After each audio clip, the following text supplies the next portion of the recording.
Olá, eu sou o Estevão, do canal Templo de Deus, e antes de qualquer explicação, antes de qualquer interpretação bíblica mais profunda, eu preciso que você entenda algo com clareza e sem medo.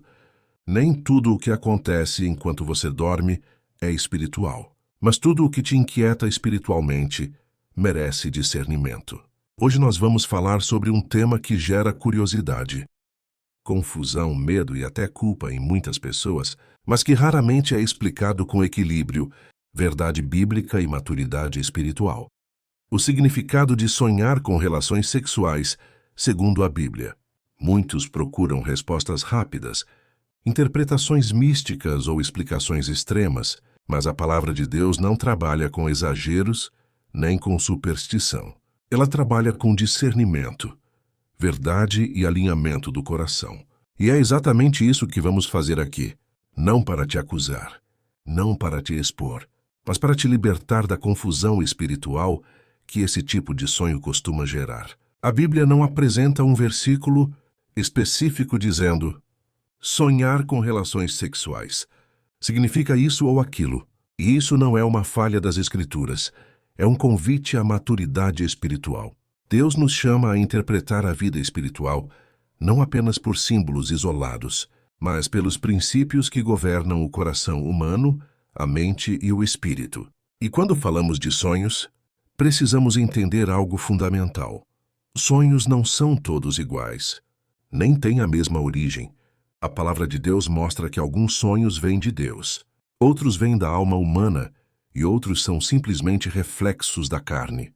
O erro de muitos cristãos é tratar todo sonho como revelação espiritual direta, quando na verdade a maioria dos sonhos nasce do acúmulo de pensamentos, emoções, desejos e experiências vividas durante o dia. O próprio livro de Eclesiastes nos alerta que dos muitos trabalhos vêm os sonhos. Ou seja, a mente humana continua ativa mesmo quando o corpo descansa. Quando alguém sonha com relações sexuais, a primeira reação costuma ser medo ou culpa. Mas a Bíblia nos ensina que culpa sem arrependimento gera condenação, enquanto convicção gerada pelo Espírito Santo conduz à restauração. Por isso a pergunta correta não é "isso foi pecado?", mas sim, o que esse sonho revela sobre o estado do meu coração, da minha mente e da minha vida espiritual. Provérbios declara algo central para todo esse tema. Sobre tudo o que se deve guardar, guarda o teu coração, porque dele procedem as fontes da vida. O coração, no entendimento bíblico, não é apenas emoção, é o centro das decisões, desejos e intenções. E o que é guardado ali, cedo ou tarde, encontra uma forma de se manifestar, às vezes em palavras, às vezes em atitudes e muitas vezes em sonhos. Isso significa que sonhar com relações sexuais não é automaticamente pecado, assim como não é automaticamente algo espiritual ou demoníaco. Em muitos casos, é um reflexo direto de pensamentos não resolvidos, desejos reprimidos, carências emocionais, solidão profunda ou até exposição contínua a estímulos, que a mente absorve silenciosamente. Jesus deixou claro que o pecado começa no coração antes de se tornar ação. Mas ele também deixou claro que nem todo pensamento involuntário é pecado, e nem todo sonho revela intenção consciente. Existe uma diferença enorme entre ser tentado e ceder à tentação. A própria Bíblia ensina que Jesus foi tentado em tudo, mas sem pecado. A tentação, portanto, não define o caráter. A resposta a ela, sim. Quando um sonho desse tipo acontece, ele pode ser apenas um sinal de que existe uma área da vida que precisa de atenção, alinhamento e cuidado espiritual. Outro ponto essencial é entender que, biblicamente, sexo representa aliança, união e intimidade. Desde Gênesis, o ato sexual está ligado a tornar-se uma só carne. Por isso, em sonhos, o significado pode ir muito além do desejo físico.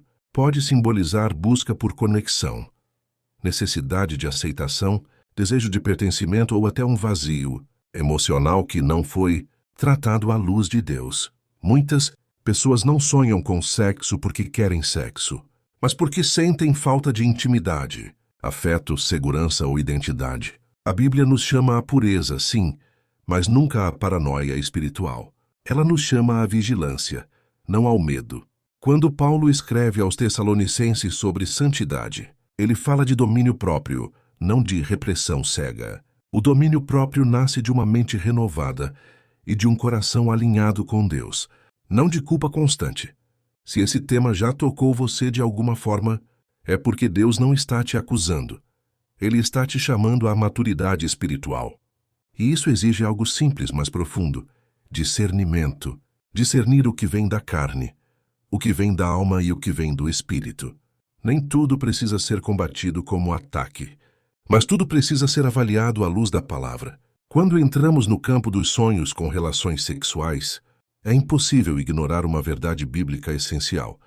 O ser humano vive uma constante tensão entre carne, alma e espírito. A Bíblia não romantiza essa luta, mas também não a trata como sentença de condenação. Ela a descreve como parte do processo de amadurecimento espiritual. É exatamente aqui que muitos erram. Confundem batalha com derrota, tentação com pecado, sonho com intenção. Tiago escreve algo extremamente claro, quando diz que ninguém é tentado por Deus, mas cada um é tentado pela sua própria cobiça, quando esta o atrai e seduz. Observe com atenção. A tentação não nasce fora. Ela encontra eco dentro. Isso significa que o sonho, em muitos casos, não cria o desejo, apenas revela algo que já estava em movimento no interior da pessoa.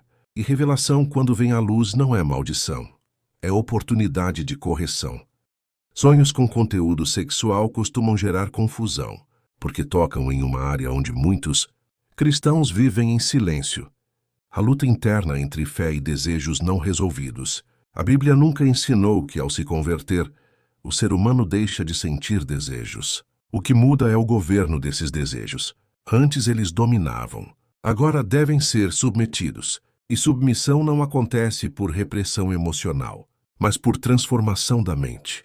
É aqui que entra um ponto fundamental.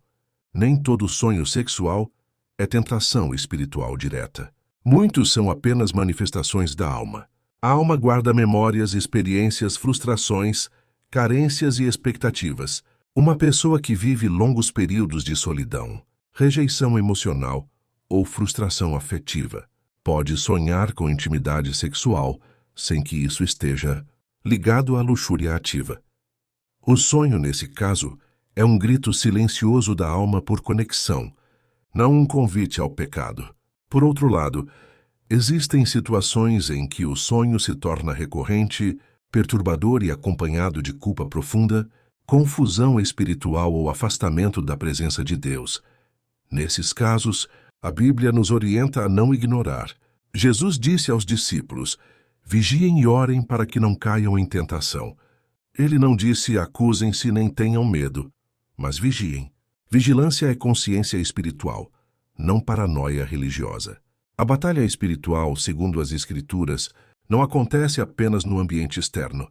Paulo afirma que a guerra maior acontece nos pensamentos, nas fortalezas da mente. Quando sonhos passam a alimentar fantasias durante o dia, quando despertam desejos que levam a práticas conscientes que afastam a pessoa de Deus, então o problema não está mais no sonho, mas na resposta que se dá a ele quando acordado. Aqui existe um divisor de águas espiritual que poucos entendem.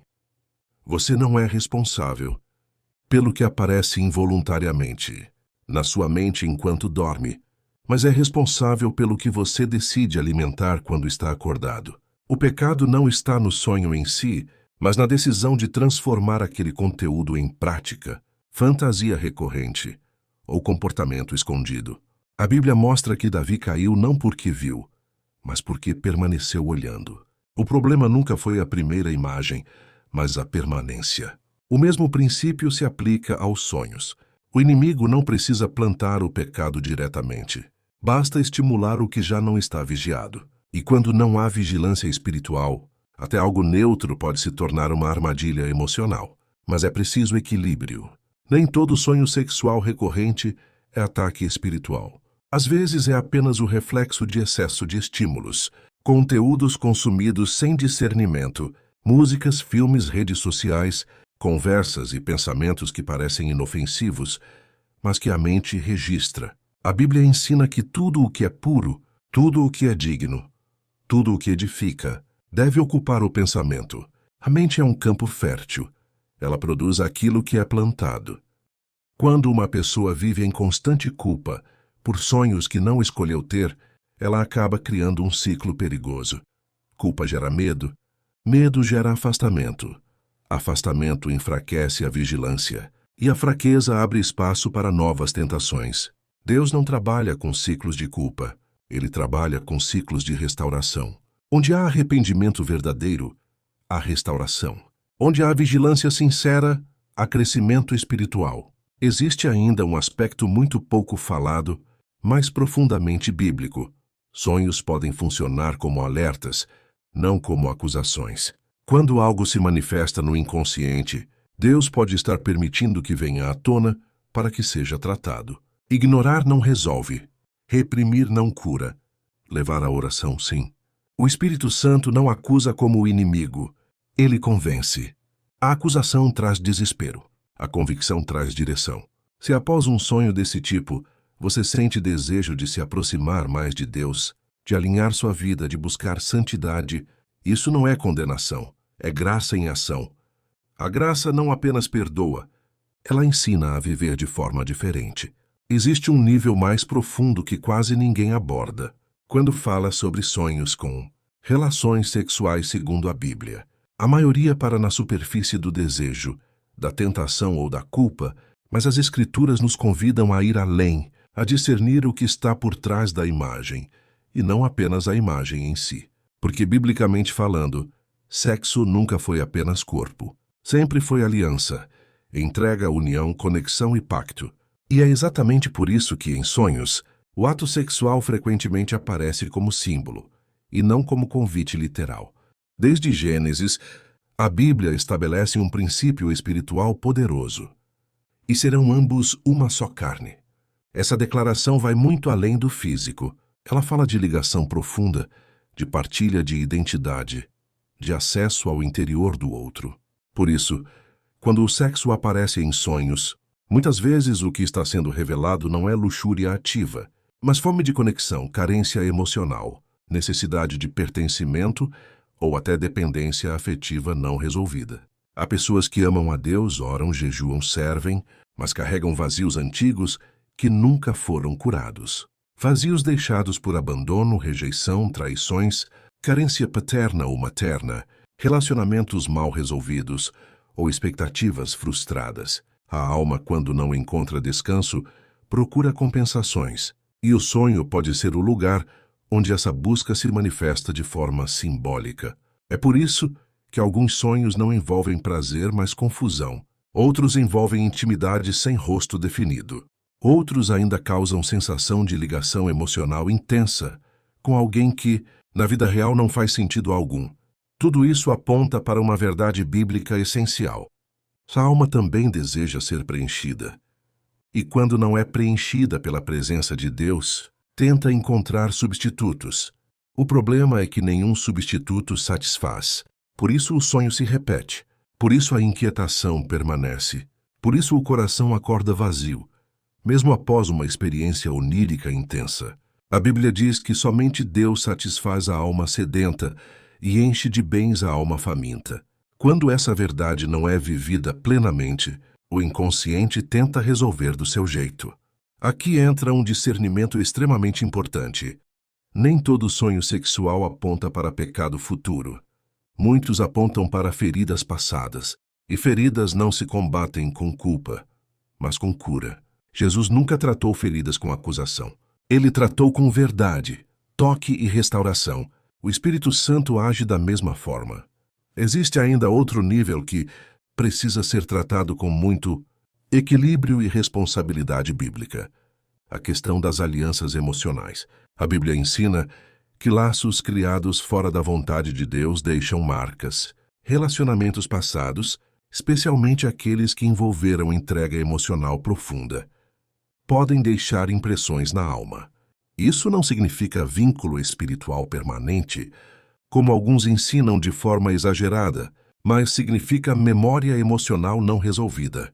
Quando esses laços não são entregues a Deus, a mente pode revisitá-los em sonhos, não porque a pessoa queira, mas porque a alma ainda não encerrou aquele capítulo. O sonho, nesse caso, não é um chamado para voltar, mas um sinal de que algo ainda precisa ser encerrado espiritualmente. Encerramento vem por perdão, renúncia emocional e restauração da identidade em Cristo. Paulo ensina que em Cristo somos nova criação. O velho passou, mas essa verdade precisa ser aplicada, não apenas declarada. Há cristãos que confessam a nova vida com os lábios, mas continuam presos a lembranças que nunca foram curadas. O sonho apenas revela essa desconexão entre fé confessada e alma ferida. Também é necessário falar sobre sonhos envolvendo pessoas proibidas, desconhecidas ou situações moralmente incoerentes. Esses sonhos costumam gerar choque e medo, mas, novamente, o símbolo é mais importante que a pessoa. Muitas vezes, aquela figura representa algo que a pessoa associa inconscientemente a proteção, validação, autoridade ou aceitação.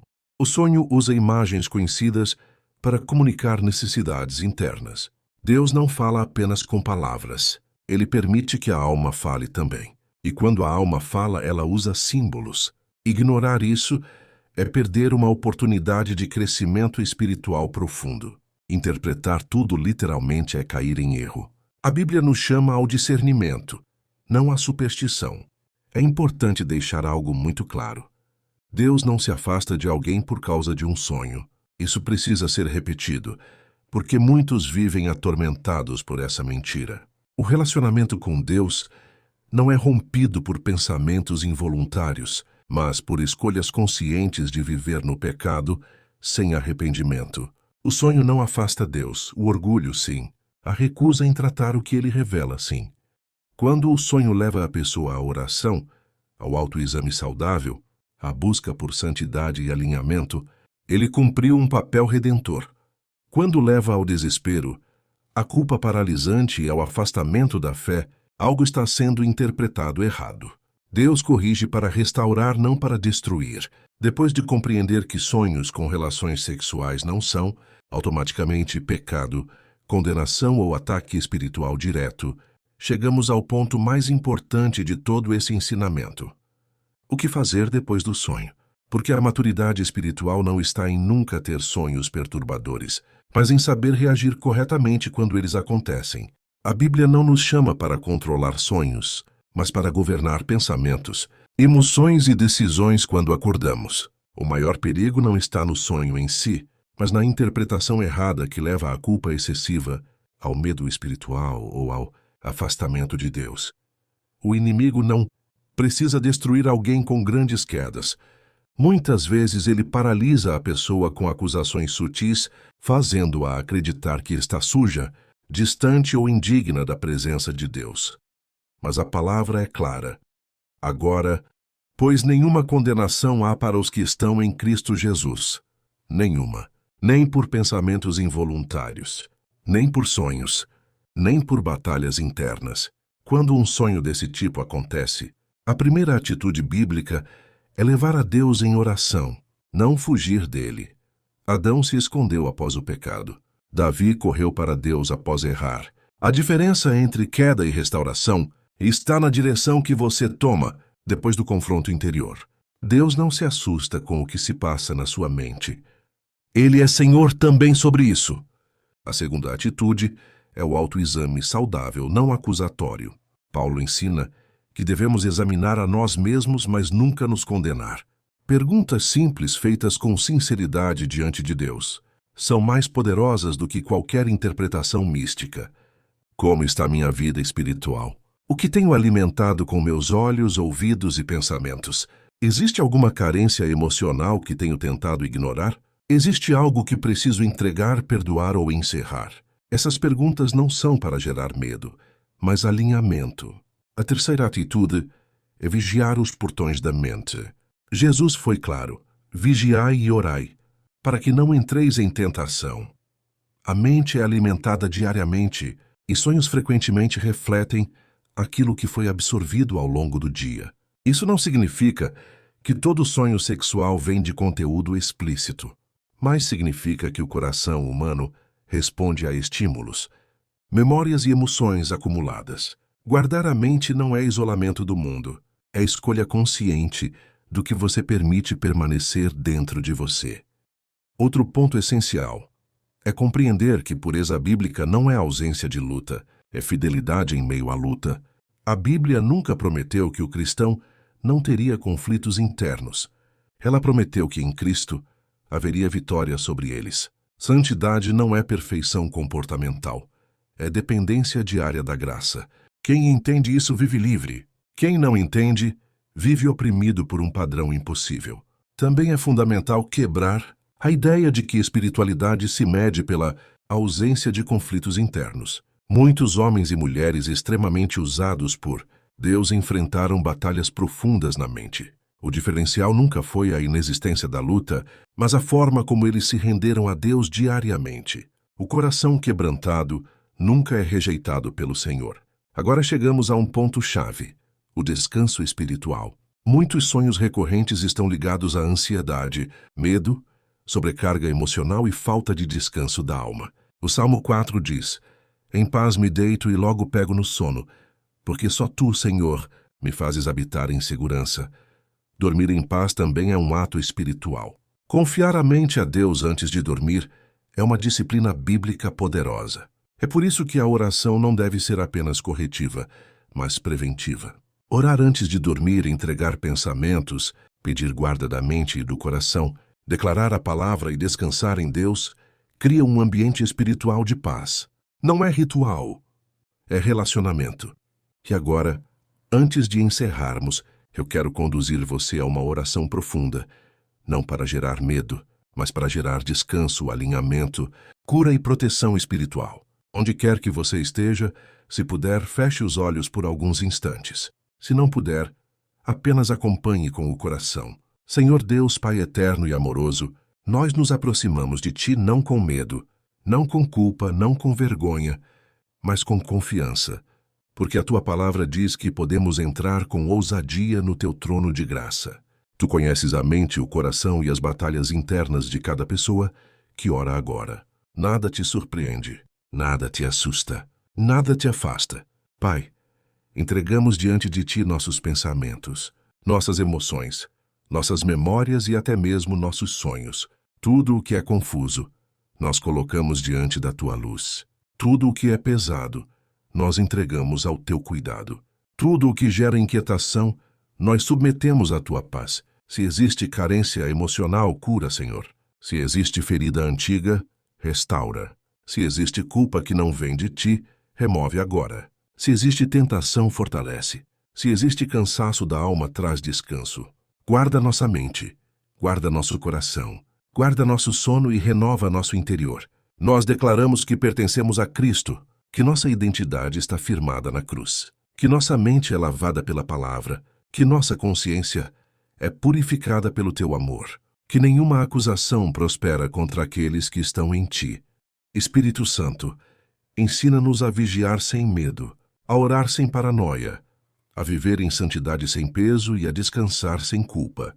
Que nossos sonhos sejam guardados, nossa mente seja protegida e nosso coração permaneça alinhado à Tua vontade. Nós confiamos em Ti, nós descansamos em Ti, nós escolhemos viver em pureza, não por força humana, mas pela Tua graça que nos sustenta todos os dias. Em nome de Jesus, amém.